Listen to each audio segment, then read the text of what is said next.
Isang construction worker ang timbog sa entrapment operation na isinagawa ng Regional Anti-Cybercrime Unit 6 sa Iloilo City dahil sa pagbabantang ipapakalat sa mga kaanak ng biktima ang kanyang mga sensitibong larawan at video. Yan ang balitang aking tinutukan. Arestado ang isang construction worker sa barangay Nabitasan, Lapas, Iloilo matapos ireklamo ng kanyang dating kasintahan dahil sa pagbabanta nitong ipapakalat sa mga kaanak ng biktima ang kanyang mga sensitibong larawan at video kung hindi siya papayag makipagkita sa suspect. Agad na kumilos ang mga tauhan ng Regional Anti-Cybercrime Unit 6 katuwang ang Iloilo City Police Station 2 at nagsagawa ng isang entrapment operation na nagresulta sa pagkakaaresto kay alias JM, 30 anyos at residente sa lugar kung saan ito inaresto. Nahaharap ngayon ng suspect sa mga kasong grave coercion, photo and video voyeurism at Violence Against Women and Their Children Act.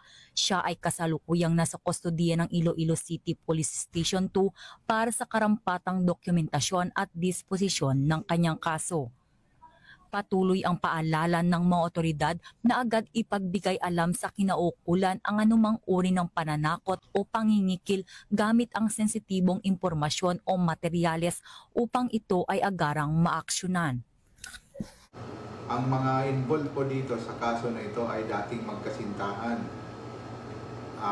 Ang binibidyohan nila ang kanilang mga private moments at kalaunan nung hindi na